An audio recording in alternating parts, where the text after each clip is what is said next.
So when you look at these three rectangles, they look pretty much the same.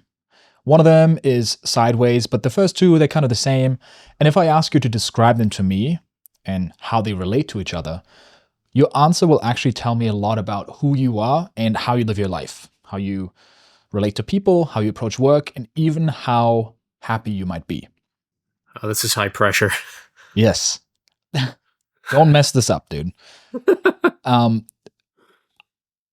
This idea helped me overcome one of the biggest problems I struggled with in my early 20s, which was this lingering sense of loneliness that I think a lot of people can relate to nowadays. And I basically first heard about it at a Tony Robbins event in 2018. I went to Date with Destiny. And yeah, I mean, he was doing his usual thing, just like, oh, we had no money, no food, and Thanksgiving, I was a janitor. And then he went to showing these three rectangles, right? He went straight from there to that, right? That's how he does things. But yeah, he showed these three rectangles, and there's basically two dominant ways that people describe them. So group A said, they're the same size, same color, they're all rectangles, but one of them is sideways, but they're pretty much the same, right? And so the key thing was the first group, they focused on similarities, right? And the difference, the third one that's sideways, was the exception. And then there was another way that people described it, the group B, which was, the third one is sideways. It also looks like it's a different size if you flipped it over. And I think the second one might even be a little bit wider. If you look very closely, it's a tiny bit wider. But yeah, they're all rectangles and they're the same color. So those people, they focused on the differences. And the similarity was just like a side note. And that's when Tony Robbins shared, you just revealed a meta program that's running your life.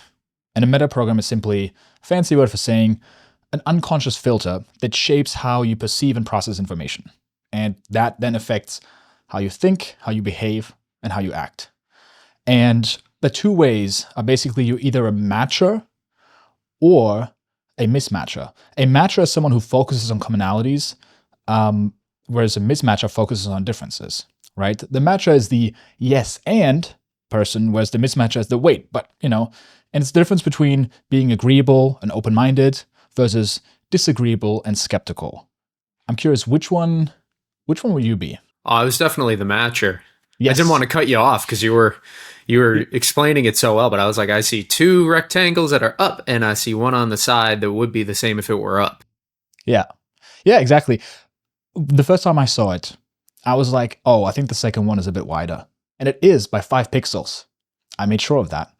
And this third one, if you flip it over to the side, it's actually noticeably higher than the other two.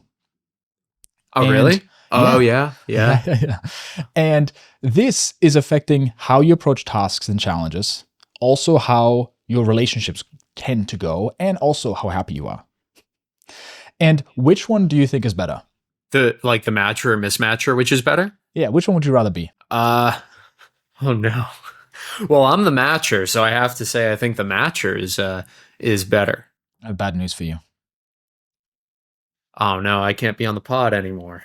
I'm getting fired. You're never gonna amount to anything, dude. Like, I always show these three rectangles on a first date, on a job interview. The moment they focus on the similarities, I'm like, you're out. The answer is both. Because once you know which one of these you are, and you know where your strengths lie, because each of them have strengths and weaknesses, you then know when you get to step into the other one. And so we can look at the differences, right? So one of the key things is how you approach work, right?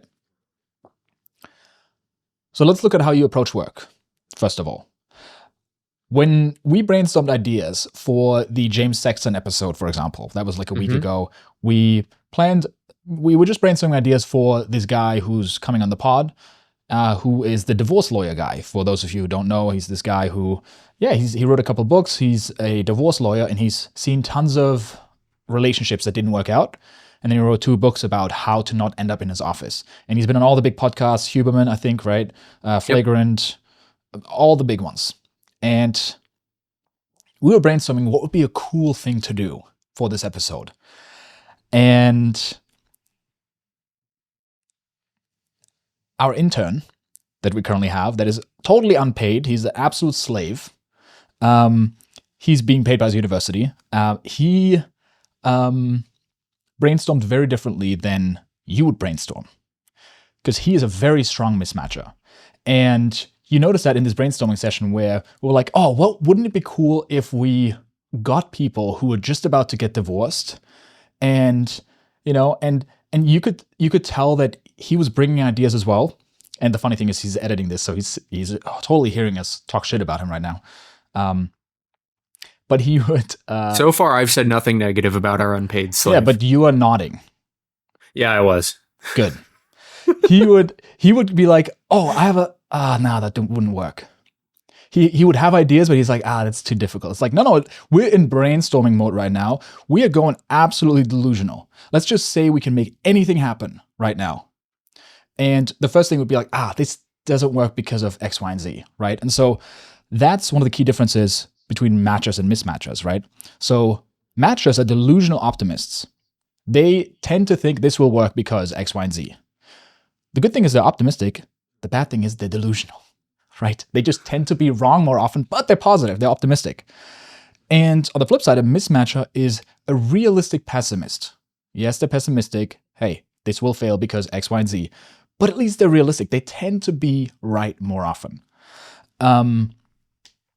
And not saying it's bad to be a mismatcher, right? Quite the opposite.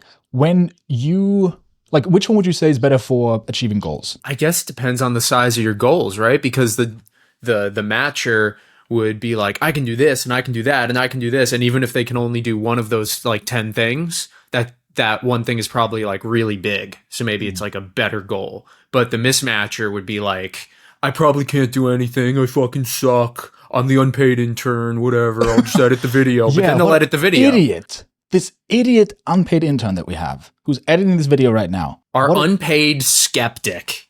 Yeah. So to give him some credit, he's incredible on the team. Like he's added so much value to the team. It's insane. And you would think, oh yeah, matchers, you got to be a matcher in order to go after big goals and make shit happen, right? Right. And the mismatchers are the perfectionists, and that's bad, right? Perfectionism is bad. Not necessarily, right? Because explain Steve Jobs, right? He is a massive mismatcher. He was such a control freak and perfectionist. However, what matters most is what stage of a project you're in, right? So matchers bring a lot of excitement and delusional, just like grand ideas and just like, we can make this happen. This is going to be so great. And when you're in a brainstorming session like that, and you're a mismatcher, like I am, or our intern, you're going to ruin the party with your default mode, right? And it's so valuable to just be able to switch into a matcher mindset and be like, you know what? Yes, it's fine. It's going to work out. It's going to happen. It's going to be exciting. However, once a project is developing and in the later stages, that's when you need a mismatcher, right? For example, you're brainstorming ideas, you want to be a matcher. Once it comes to selecting ideas and being very strategic and being realistic, that's when mismatchers are incredible. And that's why our intern has crushed it absolutely with like, I can point to so many things that we've improved because of him, because he is just incredible at challenging assumptions, at, okay, let's look at this strategically, right? And so he's going to ask for money and just play this back to you. I mean, he's all right. He's all right. You know, he's got a lot to learn. Room to grow. Yeah, not enough to get paid yet. But you know, I'll buy him a banana. Can't have him cramping up or constipated while he's editing the show for free. Yeah, he needs some potassium. When it comes to investing, for example, matchers.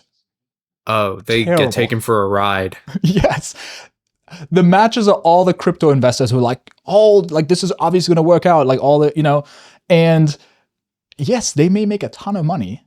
And I'm not talking about crypto. I don't know anything about crypto, but in general, they make investments and they're like, oh, this is totally going to work out. This is going to crush. And then they make a terrible investment and lose everything, right? Like Buffett and Munger, Charlie Munger and Mismatchers. Warren Buffett, they're probably strong mismatchers, but they also know when to strike. They also know when they've looked at all the differences, all the things that might not work, and then they're able to go, you know what?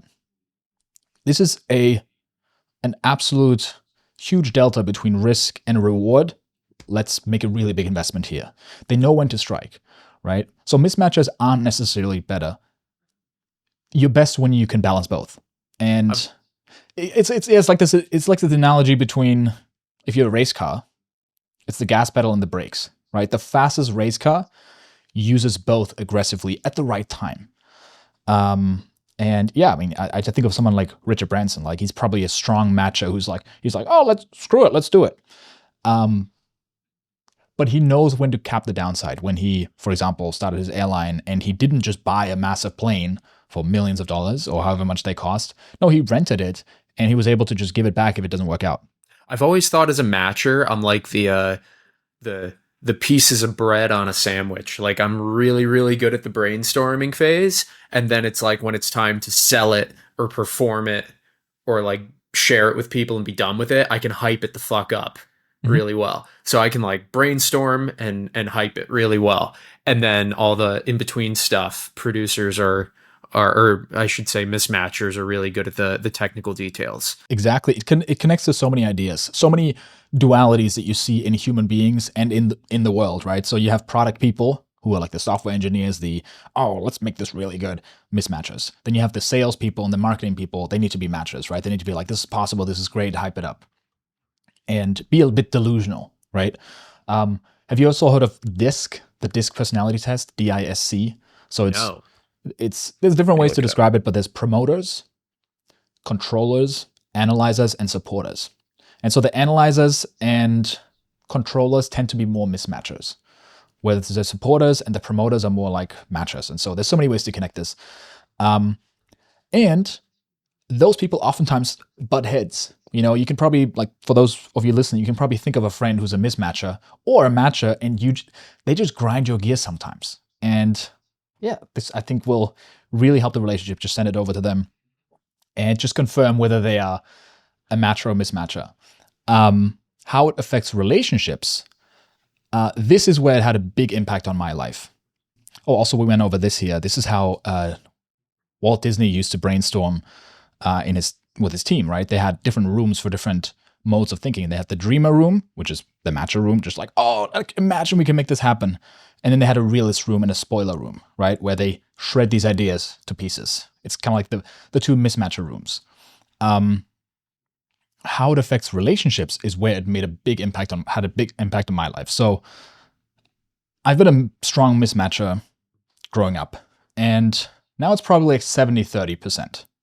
Right? It's like I'm 70% mismatcher, but I've increased my ability to step into matcher mode, and I've improved it massively. But I was very lonely in my 20s. I made videos about it on the channel where I described my journey, right? Where, yeah, I started a business early on, and I didn't really have any ambitious friends who were going after something big, right? They were also building a business. I was starting an e-commerce business, and I was making like $100K a month in revenue at the time. And the only friend I had was somebody who was 10 years older than me. And then I networked, and I would meet all these people who were literally in their 30s and 40s. Some of them had kids, and I could relate with them, but then they would have a family. Or then I had ambitious friends, but they were, into sports. And so I'm like, I can talk to them about business, but I can't really just have fun with them and hang out because they don't really get what I'm into. Or they didn't share a specific passion that I had, right? And yeah, maybe I was single at the time and they were in a relationship, or I was in a relationship and they were single, right? And so I would always find something that was missing. I was always finding a way that I was different and I wouldn't fit in. Any party I went to, I felt like an outsider. And I'm the opposite. I tend to be like, that person's awesome, and then they're like in a cult, or they like commit a crime. Exactly. Or they lie like to me. Totally different. Oh God. Yeah.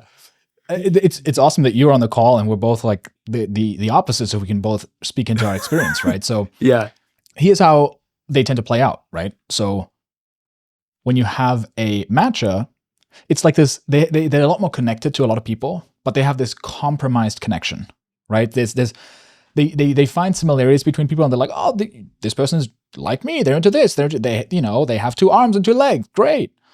But there's also, depending on how far you go, there can be a bit of inauthenticity, right? Where you gloss over the ways that you're different, or maybe you compromise your values a bit, right? I'm not going to speak this about you, but I know some people who are matchers who, they're people pleasers, and they're just like, oh, this person is great, but it's like they don't really have that good of an influence over you, Right. and I don't know. What do you feel there? What do you see? I mean, personally, I think that I've gotten a lot better at trying to have discernment with who's in my life, but that's something that I think I've learned from being around some mismatchers. Mm-hmm. So how was it when you hadn't learned it yet? What did that look like? Dude, I mean, I think the worst way it played out was in my early client work when I was doing like freelance video stuff, because I would work for like, it was a lot of like wannabe gurus and stuff, and it would be people who would put on Name some names, or like actual like Call some people who've been guru of the week on some past episodes I've worked for. And they act like all love and peace and hippie and stuff in their content, and then behind the scenes they're literally like screaming like, turn the money on, where's the money, and they're like yelling, and they're taking their divorce out on their team, and they're and I'm like, oh my God. And then I'm just like, why don't I people will be like, why don't you leave that? And I'm like, oh yeah, I can do that. Yeah. So what I've gotten better at it, but you weren't judgmental enough. No, I guess not. Yeah, right. There's value in being judgmental. Yeah, and just focusing on differences and be like, hey, this is, I'm gonna step away from this, right? And so it's like this compromise connection where you may compromise your values to connect with other people at certain points, right? And so, on the other hand, the mismatcher has this lonely individuality where they focus on, again, me being like, oh no, we are 80% the same, but these 20%, that's why I can't really fully connect with this person. But how unrealistic is it to meet someone who is in the same stage of life, laughs at the same jokes, has the same passions, the same level of ambition, and you would need a twin brother for that looks just like you and has the exact same DNA.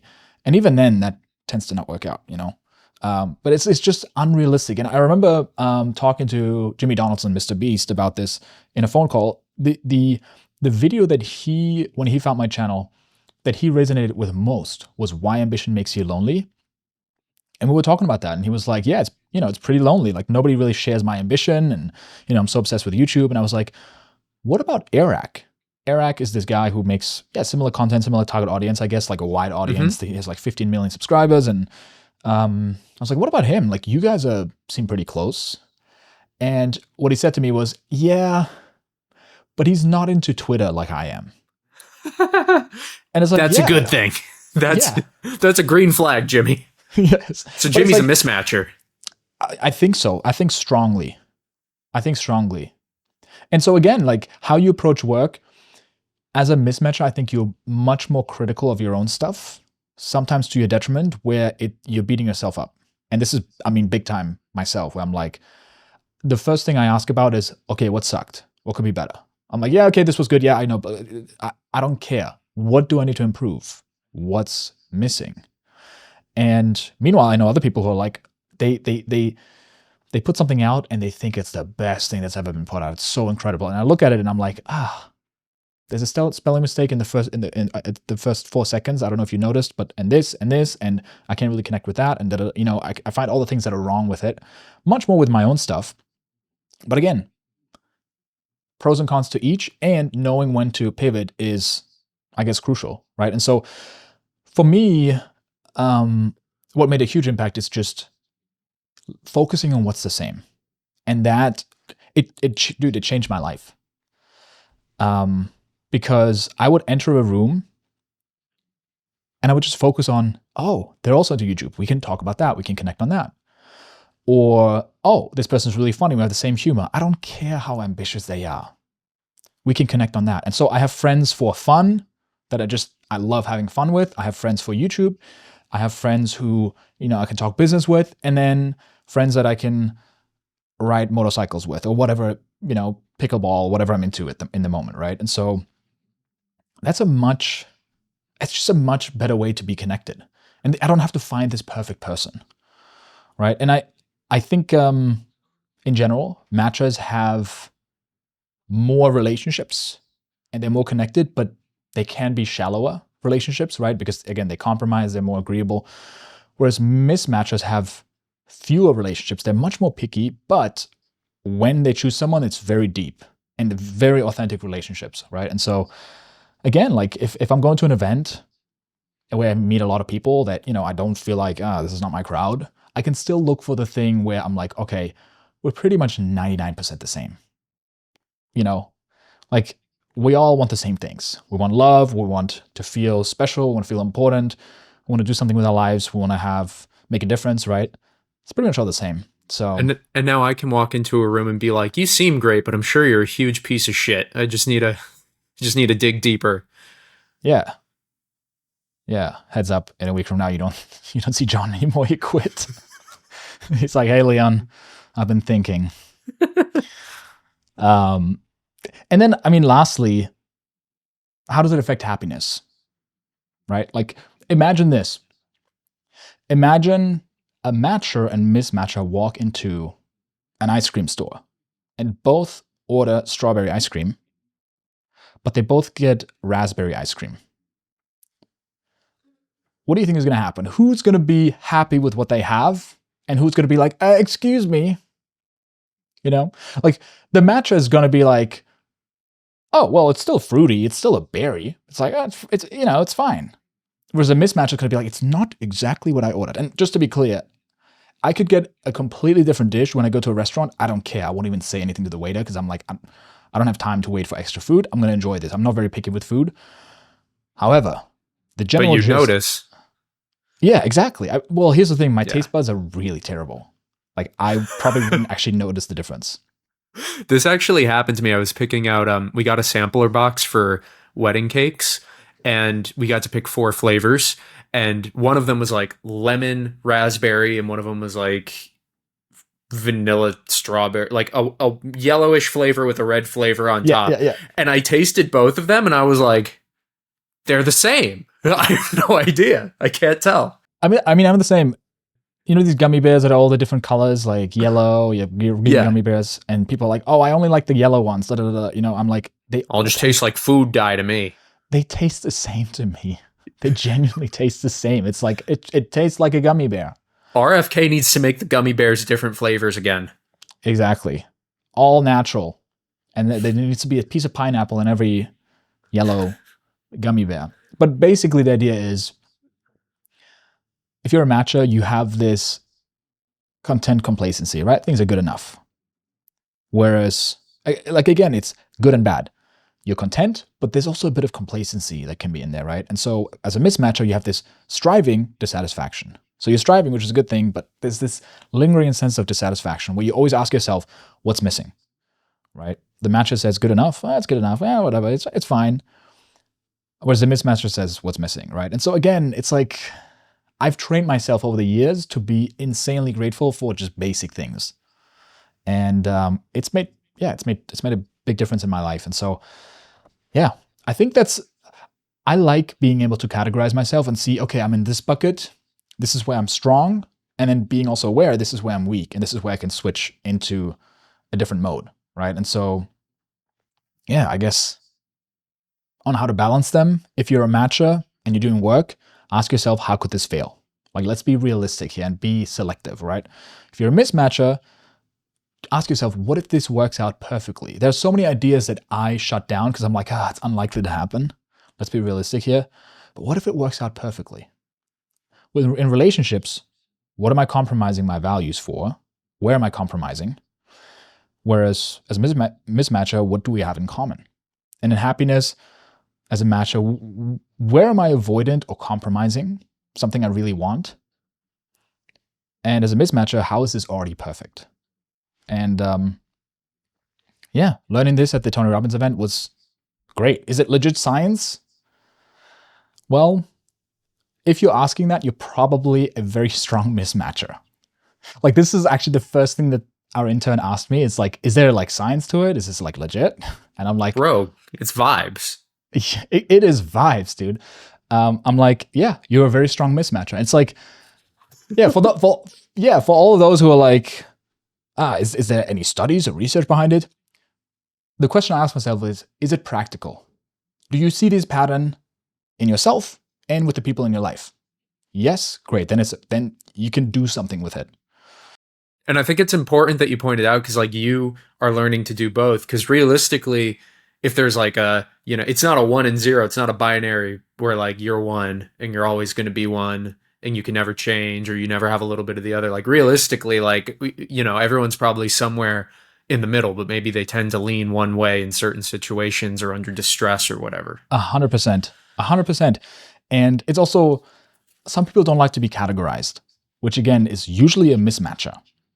It's funny when somebody tells me that they don't like the Myers-Briggs personality types, these 16 types where you have ENFJ, INTJ, all that stuff.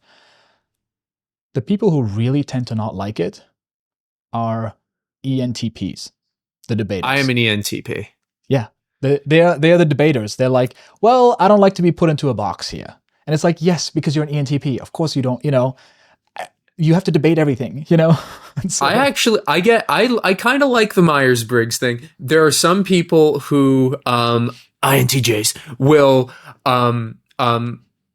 like your fate is sealed by your personality type, and they're like, oh, you're it. The one thing I do like, a mutual friend of ours, Garrett, he introduced me to the Myers-Briggs types, and he has a flaming hot burning bigotry against all sensors. I think he doesn't like, he's like, they don't know how to, they can't see inside themselves, they don't know how to think, they don't have any intuition whatsoever. What do you mean by sensors? Yeah, the intuitive versus sensing on the Myers-Briggs, the N or the S. So whenever I don't like someone, I'm like, they're a sensor. Intuitive is kind of the people who are, I'm going to butcher this. Like patterns. They see patterns, and from that, they make assumptions about the future. And so they tend to be more forward-thinking people. Again, I'm butchering this completely. Sensing are people who are like, oh, I'm just going to see how I feel in the moment, and then go from there, right? I think they go step by step by step. Yeah. Yeah, they just wing it. What the hell? They're just winging it. ENTPs, we've re-nicknamed in my friend group the ENTP to being the crackhead type, because we are known for, that Always Sunny in Philadelphia where Charlie's finding Pepe Silva and he has all the fucking strings and the detective thing and he's like going nuts. That's me. My whole room is just notes and Post-it notes and whiteboards and paper everywhere, and I'm just like thinking of shit. Yeah, and there's probably also subtleties between matchers and mismatchers, right? There's like different types. I think there is 2 types of matchers and mismatchers, but like that's like overcomplicating it for the sake of this episode. But man, just knowing that when I'm in a brainstorming phase, let's be a matcher. Let's be delusionally optimistic. And then when it comes to, okay, let's make a plan. Okay, different mode. You become so much more effective. And you don't lose $1 million in crypto. Yeah.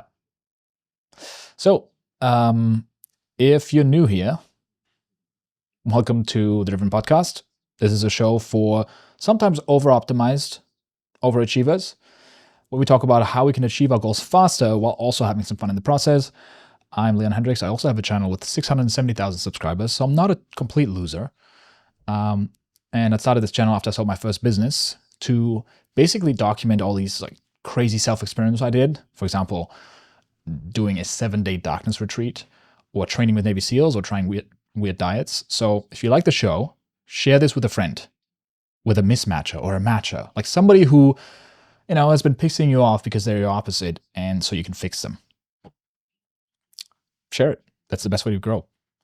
What else are we going to talk about?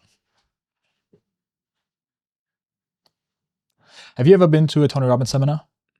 No, I've seen him on some podcasts. I have friends who've gone and they come back changed people, and then they don't actually change, but they come back changed for like 2 weeks, and they're like, oh, and then they're still them after. Yeah, there's a big boost you get after the event.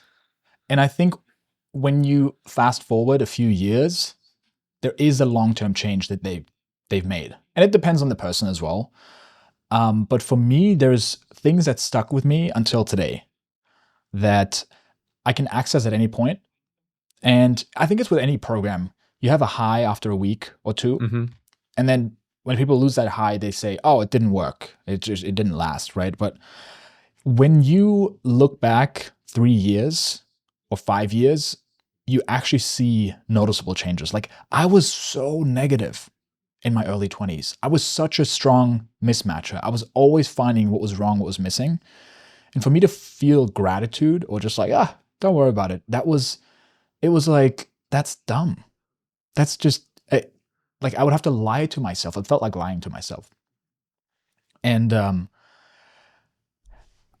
going to strongly vouch for you to go to Tony Robbins' event.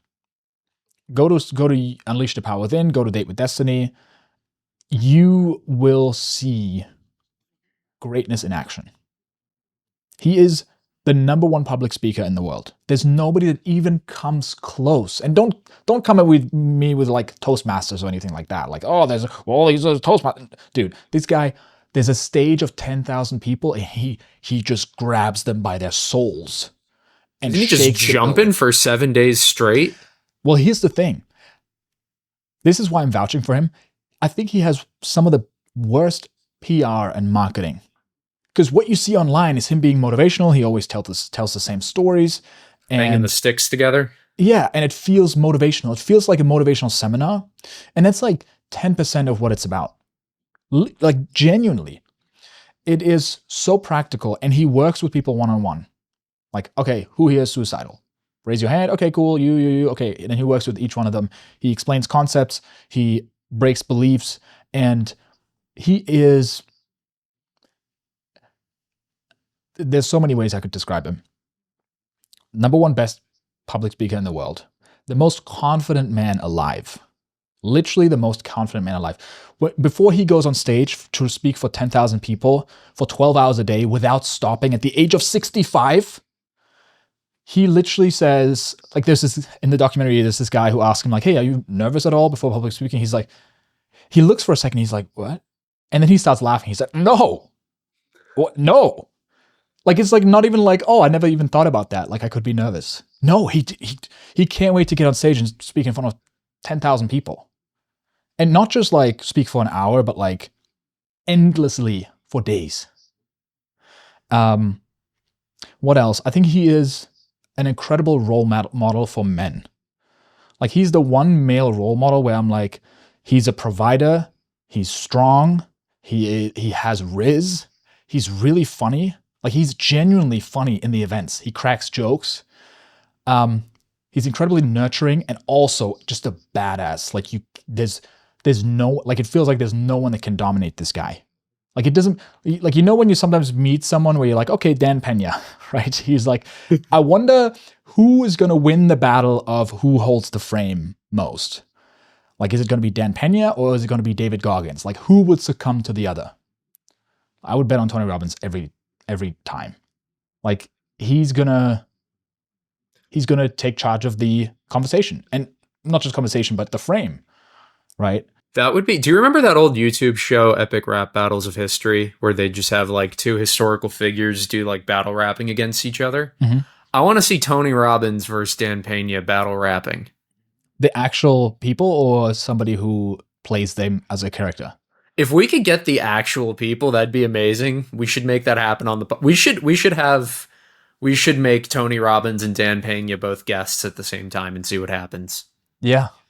Oh God. That would be such a waste of having Tony on. But again, like, it's such a waste.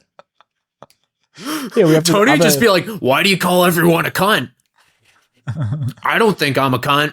Why are you calling everyone that? I think he would just go back to his usual stories. It's just like, so when I was a janitor. Um, but seriously, I think what you see online and when you go to the event, it's so different. It's so different. It's like a deeply human spiritual experience going to that. And not because of the jumping, but because you have people facing the most difficult conversations. Like he literally has couples for an hour and a half where he works with them. And by the end they break up. And he just makes it happen. And he's like he's a life coach at the truest meaning. Like, hey, where's your life at? What do you want to do? Let's make it happen. And how do you live the most fulfilling life? And just, okay, how do you have difficult conversations? How do you rewrite your own story so you go from feeling depressed and like your life is over to, okay, I can do anything now. Like it's just all in my head. Rewriting beliefs, understanding your nature, matcher versus mismatcher, or there's like this concept of being fire, wood, water, stuff like that, right? And they all have different qualities, and then understanding other people. How do you influence other people? And it is it's a program. These programs, Unleash the Power Within, Date with Destiny, he's done them for 40 years. He's done them for 40 years, and he, after every single event, they sit down and they go, okay, what needs to change? How can we improve this? And you literally go into an event that he has crafted over 40 years, and it is insane how coordinated it is. Like Wow. to the point where he's like on stage and they're playing a song, and I saw him pick the mic close and being like, wrong song. And I'm like, oh wait, every single song at any point is clearly defined when they play it. And these are 12-hour days for 6 days. And yeah, people who think that he's just someone who's just like, oh, I'm going to touch your head and then you're healed. It's like, no. It's like he's incredibly practical the way he works with people. And he adjusts based on what this person needs. And he can step into any role, like being nurturing, challenging, kicking their butt, whatever they need in the moment. And so it's I'm a big fanboy. But I have huge respect for anyone who can do any amount of public speaking for 12 hours straight, let alone for 6 days straight. Like that is definitely one of the hardest things you can do. He is 65 years old. Oh my God. Dude, it's crazy. Dude. He's a force of nature in the truest sense. And seeing him live, it shatters your beliefs on what's possible. Is it bad that I want to go see him from like the not from the point of view of like I want to like fix something or learn something, but more so like I want to just see a master at work. Yes. And I'm like I do comedy. I want to see what another public speaker can do. Any program I go to, whether it's the leadership program I did last year that went on for like 4-6 months, or a Tony Robbins event, I not just learn the material, I go and learn, okay, how is this person operating? Why did they structure it this way? What's the psychology behind this? And I took so many notes, it's insane. And even how he structured, like, because I'm obsessed with storytelling and how do I communicate an idea effectively so it lands with this specific person that cares about these things and has this personality.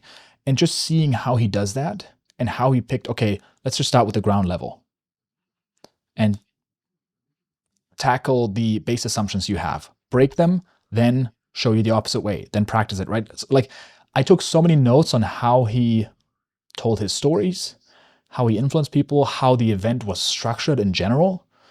And you just learn way more. And absolutely, if you just go to see greatness in action, it's worth it.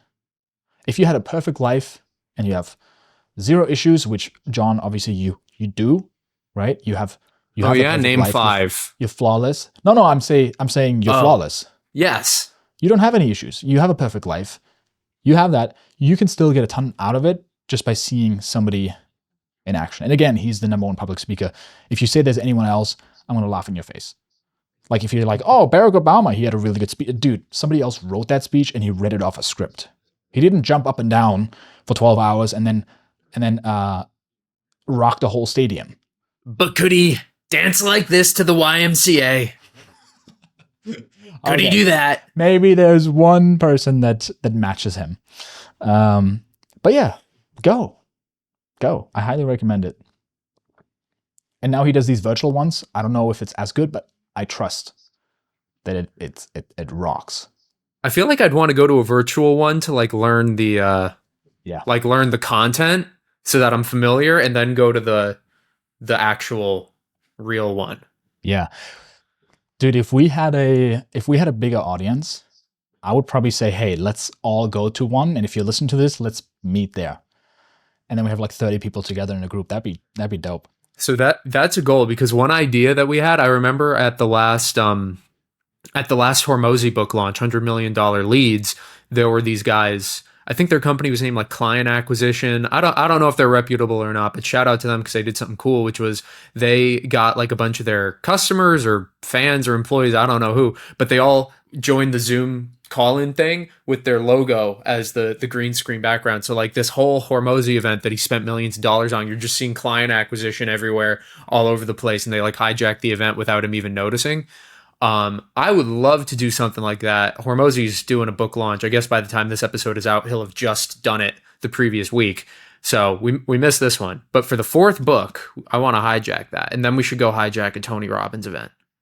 What's going to be the fourth book? Is it going to be $100 million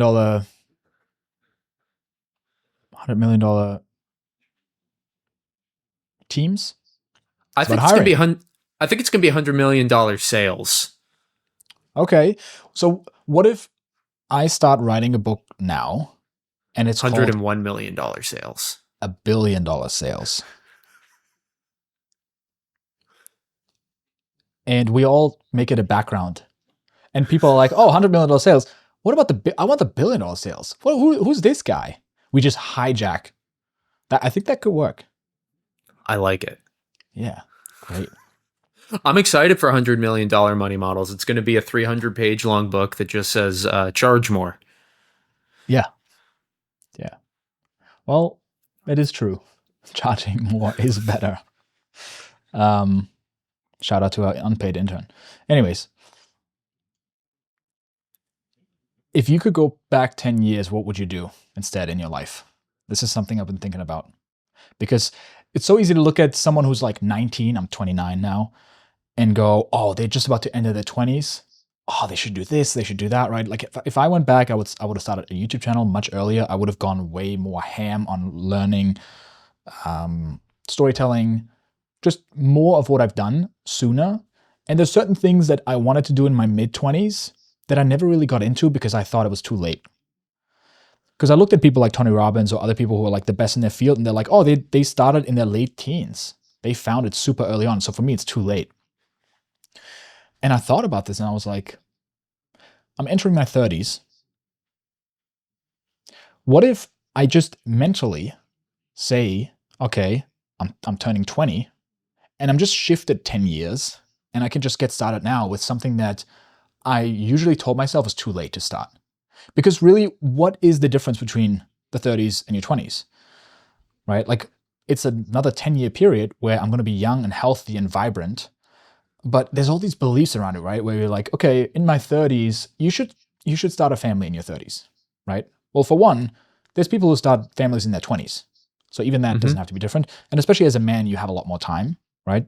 For women, there is that biological pressure of, hey, there's this time frame that, it's better to have kids because it's going to be much more difficult later on. Even that they're working on, right? With freezing your eggs, new technologies, stuff like that. Like it's all going to become possible there too. The other thing people have is, oh, well, in your 30s, you have less energy. But man, with all the longevity stuff that's going on and the new science and the Huberman podcasts and whatnot, like I think we're gonna have this shift of much more energy where you have an extra 10 years, if not 20 years of vibrant health. Like think about this. How many people worked out and went to the gym 30 years ago? Not a lot. That was seen, even like weightlifting was seen as like a niche weird thing when I was like a kid. You're a freak. You're a freak if you do that. If you go running, it's like, why would you run? Yeah. Let alone meditation or yoga or saunas or anything like that. 100%. Vitamins. So I wonder, this generation of us who work out a ton, you work 25,000 steps on your treadmill every day. I got 50K yesterday, dude. Really? Dude, my feet hurt and so do the I had to edit something, and I was like, I'm not leaving this treadmill till it's done. And then I can't walk. Just to challenge yourself physically. It was 2 miles short of a marathon. It was like 24.1 miles I walked But in a you day. just did it to challenge yourself, right? Yeah. That's awesome. That is actually very inspiring. I need to I had a challenge lot of myself editing physically. to do, so I couldn't, like, I had to sacrifice the gym. And I was like, if I'm sacrificing the gym, I'm going to make it like I didn't sacrifice the goddamn gym. And then I just Yes. walked till my legs were shaved. Oh, dude, that's impressive. But here's the thing. I wonder how our longevity is going to change because we have this generation who work out consistently, who eat healthy. And yes, there's this whole idea of, oh, our grandfather's mom had more testosterone than us in their 50s, you know? Yeah, maybe, I guess so. But if you're really healthy, I mean, I don't know, get on TRT. But I just think there's going to be a generation of people, our generation, who work out, who eat healthy, who human in their life, who we're going to be in our 50s and we're going to look like we're in our mid 30s. Dude, you covered this in a one of the earlier episodes before I started, but it was like, I was watching like an episode of Seinfeld yesterday, and George Costanza, the bald guy, the actor is like 32 in that show, and he looks like he's 1,000. He's like bald and wrinkly, and his skin is not vibrant. And then you look at like a 50-year-old actor today, and granted, they have all the Hollywood stuff or whatever, so grain of salt. But like 30-year-olds they look like babies today compared to 30-year-olds from like the 80s or the 90s. It's insane. And I think so much of that is like even basic stuff. Like we drink water. We don't smoke cigarettes as much. Like, Yeah, we don't sit as much. We work out, like just working out and eating healthier. And you could say, oh, but microplastics. Yeah, but what about asbestos? We don't have asbestos. Isn't that way worse? Like, how yeah, old is this guy here? he's like 32 in that photo. He's like my age. He's like our age, basically, a few years off. Yeah. That's wild. So, what becomes possible when I have another 10 years to go ham on things, right? And I'm not saying that I'm going to live in my mom's basement and start a startup. No, but I'm saying I'm going to not assume that I have to have everything figured out and I can completely reinvent myself in my 30s and have just as much energy, if not more, and learn better, right? Because have you seen David Goggins training with Israel Adesanya, the UFC fighter? Not that specifically, no. It is insane. David Goggins is in his The UFC 50s. fighter's got to be younger, right? Like 20 Yeah. years younger? Yeah, he's 36. Okay. Israel Adesanya is 36. And David Goggins is He's like 50 with no knees. in his 50s. Doesn't have knees. So 36 versus 50. And if you look at the way they worked out together, dude, it's not even a comparison. Like, David Goggins was like huffing and puffing a little bit, but he's literally throwing up, right? He's throwing up and he has to get him back on the treadmill. And obviously it's David Goggins. My point is, I haven't even pushed myself physically yet. Yes, I go to the gym, but I don't do difficult stuff. Like, I don't do stuff where I'm really testing the limits of my human ability. Like, there's totally a world where in my 30s, I'm going to have more energy. I'm going to be healthier than ever. And I'm going to look at myself in my 20s and be like, that guy was fucking whack. Like, he was low energy. He was not fit. And I'm way fitter now than I've ever been. And even in my 40s, I could do that.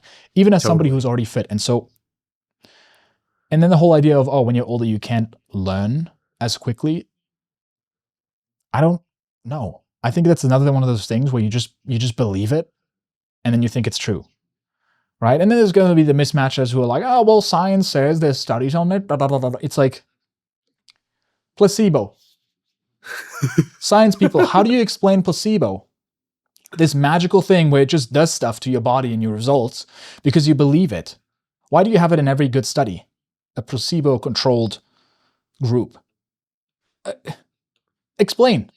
I wonder if you can placebo the placebo. You know what I mean? So like if you hear something's bad for you and then you took it, sometimes what I'll do is I'll just be like, that's not bad for me anymore. That's okay. I'll be fine. I'm like active, like a meta placebo, where I'm like, I'm gonna activate the placebo effect now. Like, does believing that you can summon the placebo effect, is that a placebo? I'm gonna choose to believe it is. I'm gonna use my matcher sensibilities and make it so. I think so. 100%. Dude, I mean, look at some of the bodybuilding freaks. There's these ultra scientific people, and then there's like Sam Sulek, who's like, Lift the weight.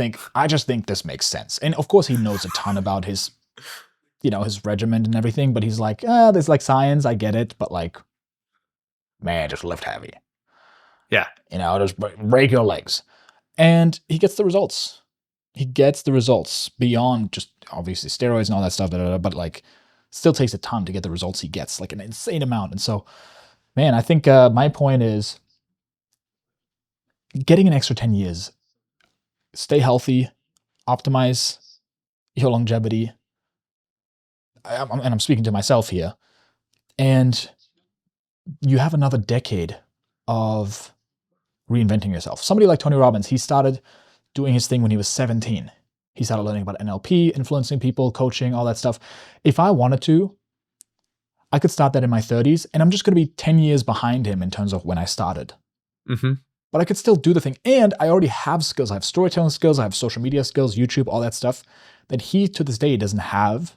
And so I'm ahead of the 17-year-old or 20-year-old Tony Robbins. And I can have, if I chose to, and if,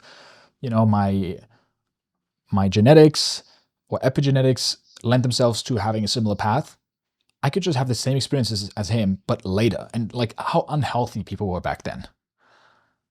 Like something to think about. I think it may relieve some stress in some people who are like, oh, it's too late for me to do this. I remember when I was 23, I thought it was too late to get into, I don't know, acting. I always wanted to get into something like that. And I'm glad I didn't, but I could have. Like, sure. Like, I remember when I think I was 12 when I first wanted to become an actor, and I watched movies and I played in one of the high school plays, and I was like, I could do this. And I would look on Wikipedia and I would look up all these actors. When did they get started? Like, what was their 8 path? years old. And well, yeah, they would start at 8 years old. And there's two things I noticed that they all had in common that I didn't have. What's that? Number one, they had parents who were actors. So I looked at my parents. I'm like, why are you guys not actors? What the hell? And you're not even together and you hate each other. And the second thing, which I didn't understand at the time, it said US American. What is US American? I don't know what that means. But what it meant was they were in a different country. And what you're saying is they're Nepo babies. Like, that was literally the thing where I was like, oh, I can't do that. And then the icing on the cake was my friends made fun of me when I shared that was something I wanted to do. And I was like, okay, yeah, that's stupid anyways. I'm not going to do that. I think you should take an acting class. I dropped out of, I went to like theater school. I dropped out quickly because it was a massive waste of money. Don't recommend that. Don't take out tens of thousands of dollars in debt to go to acting class. But if you have $400 lying around, take an acting class, because it's honestly more like, it's more like going to the gym for social and emotional muscles you never flex. So even if you don't want to be an actor at all, it's still like, oh, you learn how to be like, what do I do to my body to summon this emotion? Or like, what happens to my mind when I just only go peripheral vision? Like random shit like that. And then you like learn more about yourself. 100%. That's one of the key things that it is the key teaching of Unleash the Power Within, the lower tier Tony Robbins event, where it's all about being in a powerful state. So there's lousy states where you're tired, you're doubtful, you're like, I don't know if this is going to work out, we'll try, And then there's a state where you're like, I can do this. Like, people have done much more difficult things that had worse circumstances. I can do this, and I'm great at this. And you see possibilities, and you go for it, and you move with confidence. And there's just simple physiological shifts that you make in your body to activate that. Yeah. Because any decision you make from a lousy state is going to be a worse decision, usually, than one that you make in a powerful state. And if you can tap into that at will, you have a very different outcome in your life. the most relationship fights in your marriage, in your relationship, in your friendships, is when you're in a bad state. When you stayed up too late at night, now you're cranky, you're easily pissed off in the morning, you're hungry. Yeah, your hard drive gets fried, your tripod breaks, and the mic doesn't work. I'm going to go scream at my family after this. Yes. So you can relate, right? And so that's where most of the fights and struggle comes from. If you're in a beautiful state, if you're in a happy state, you just don't have those fights, and it doesn't build up this resentment. And so that's his point, right? And so if you can get yourself into that state, and that's why I see the acting classes being so valuable, because those people, they put themselves into a state at will. And then you can choose what state you want to be in. You want to be in a matcher, happy, social state at a party where you're just like, oh, I love everybody. Or do you want to be in a mastermind state where you're like, you see the matrix and you can see the patterns of the business and how it's moving, and you're just like, man, I'm tapping into my super brain here, and I see things other people don't see, right? There's certain physiological triggers you can tap into to create that state. Yeah. If I could go back 10 years, I would have bought Bitcoin. But all the things you just said is cool too. Yeah, great. Awesome. I was 19. It was 2015, and I was watching 3-hour-long podcasts about Bitcoin. I was like, this stuff's the future. That I just didn't. I went and bought candy. God. Oh God, you did 9 out of the 10 steps. You missed the most important step. I learned. I'm like, what's a hash rate? I learned fucking everything except for how to get some. It's dumbass. God. Where else did that show up in your life? Whoa, sir. I'm serious. So right where my arms are resting, piano. So I have taught myself piano. I love piano. I'm really good at doing all of the things I like doing. And then when I hit like a technical roadblock, that's what it is. Like a minor technical thing that's not conceptual. Because like getting a wallet. A digital wallet for your crypto. Which, by the way, I've been investing in Bitcoin since. I'm not, the best time to buy Bitcoin was when you first heard about it. The second best time is today, and so I've been doing that. But not investing advice. No, not this. This is a matcher right here too. He's gonna lose all your money. This is gonna work out, guys. But it might. I'm not gonna do what you want. So I can play piano decently well. I'm not like super classically trained. I can't play like Beethoven or anything super fancy, but I can. I'm decently good. Okay. I've for 15 years played this fucking thing and learned to sing and been like, I don't know, learning how to record it is, and I've just like not learned how to record any of this shit. I'm like, that's a major roadblock, because if I could record this thing, it's a MIDI. I could start playing all the other instrument like note lines and then just change what the instrument is, and I could be like I could record albums and stuff. And I'm just like not doing that because I don't like the little technical details. Really just piss me off. Yeah, but again, this is like the reason why I'm asking, where else does it show up in your life, is because it is a common pattern that you see in multiple areas in your life, where I can be the opposite, where I don't start a project unless I know I will complete it. And I undercommit, but I follow through, right? But even then, if you look at my patterns, I've learned how to just get started with things, and then I don't follow through with things. But there's, again, 2 different buckets, right? There's the matcher, who's like, they tend to be like a flaming fire of passion, and then they burn out over time, where they're like, oh, I'm going to start this thing, and then they don't follow through with it, which is great, the starting part, but then their weakness is follow through, whereas people who are strong mismatchers, they're like, that's not going to work, but when they do something, they do follow through with it, but they just undercommit. And if you can marry the two, again, right? And so there's this whole idea of mirror technology that I learned about in the leadership training, which is how you, nothing fancy, but when you see it again and again, you understand the gravity of it. What you do in one area is how you tend to do other things. And so asking yourself, where else does that show up in my life? If I see these 3 rectangles and I only focus on the differences and how, they're the same, but like, look at how, I think this one's a bit wider. Where else does that show up in my life? I can tell you 10 different ways that I nitpick little things and it ruins the enjoyment of something, right? And so I'm like, oh, cool. Yeah, it shows up here, here, here. So I think it's a very powerful question to ask. And excuse me for putting you on the spot. No, that's a useful observation because I am noted. Yeah, it's like what I said earlier, where I'm like the two pieces of bread on the sandwich. Like the minute you drill through and you have to deal with some roast beef, like that's where I start having some issues. Like when I'm like, oh, it's time to take out the physical camera. It is time to get the mics working. That's where I'm like, oh fuck. And I shouldn't let that be an obstacle. Even if the way I solve that is like I fuck it, just take more money than I should spend on this and someone help me with it. Dude, one skill I've been wanting to learn, you mentioned acting classes. I will totally do that. One thing I'm even more excited about, which I don't know how many people started it in their 30s, but there's probably quite a few.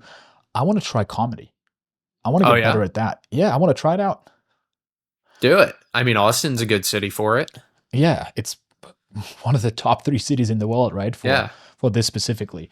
And not because I want to become a comedian, but because I want to learn some skills that I can then use here and in my life. And, you know, I think that would be massive. Like even just learning the 80/20, I don't have to become world class. But do you think somebody can learn how to be funny if they're not funny yet? Well, I think I see what you're fishing for me to tell you you're funny, Leon, and I'm not going to do it. Um, no, you are. No, I'm not fishing for that. I'm No, no, genuinely I'm kidding. because I have a strong I do. opinion about this. I think it's kind of like you can't learn how to be tall, but you can definitely learn how to play basketball well, even if you're short. You just won't be in the NBA. Which is why they should have height classes in the NBA. I've been beating that horse dead for a while. I'm serious though. We can get into that debate, but like they have weight classes in UFC. Drink like 4 foot tall people, like like dwarfism basketball or whatever. Yeah. It's like super unimpressive. Piggyback like, ride basketball. Yeah. You get a tall person to dribble, but then the short one has to shoot sitting on the everyone shoulders. Has to wear binoculars. They just like huge stadium. They're just like you can barely see those guys. I think people are born with a sense of humor, but you can learn the mechanics of public speaking and joke writing. Yeah. What about being okay? Where do we go? Do we debate about the NBA weight classes, height classes, or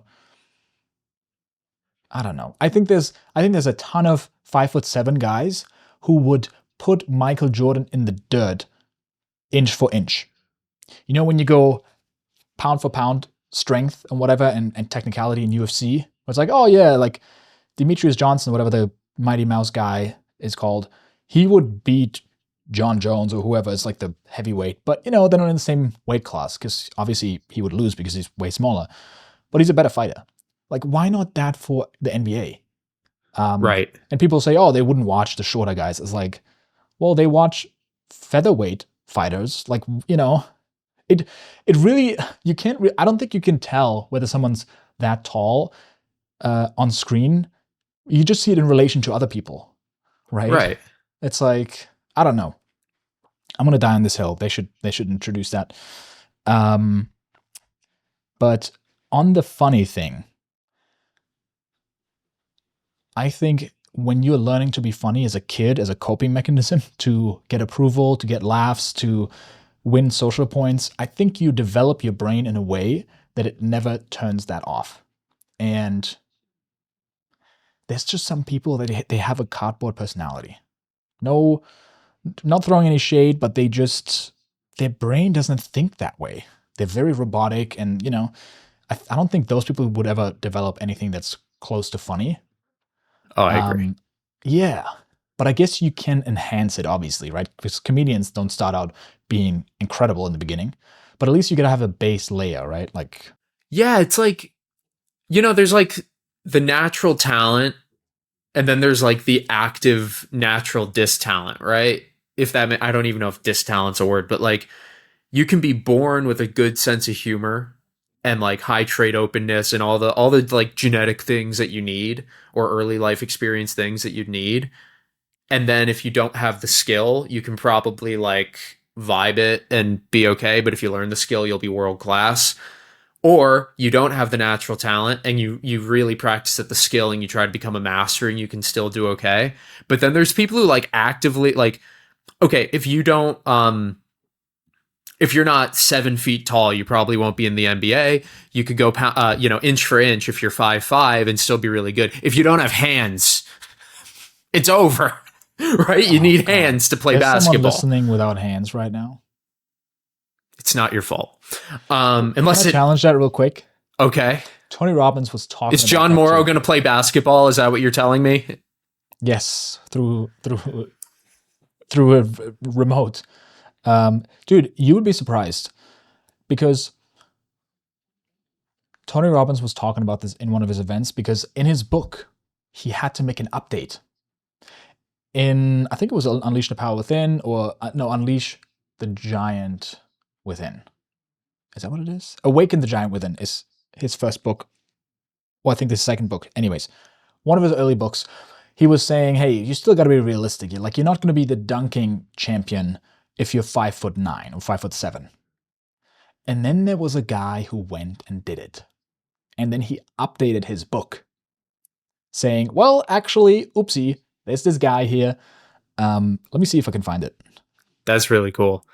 And I'm saying that I'm saying that a little bit hyperbolically. The odds are just not in your favor. But you could probably figure it out if you're really that much of a crackhead about it. If you're that determined, you could figure it out. When I run Spartan races, I see, people with all kinds of different disabilities, or they have prosthetic limbs or whatever it is. And they're often faster than my fat ass running the race. So, you can do anything. Also, if you like this episode, you should check out the episode where we talked about the easy way to quit method by Alan Carr. This is one of our viewers. He said that he struggled with biting his cuticles, which is this part on your nails. It's kind of like nail biting. And he was like, hey, I heard about the method on your show and it absolutely worked. So check out the episode where we talk about the easy way to quit any bad habit that you have with just logic. Check it out. We'll see you over there. Thanks for watching.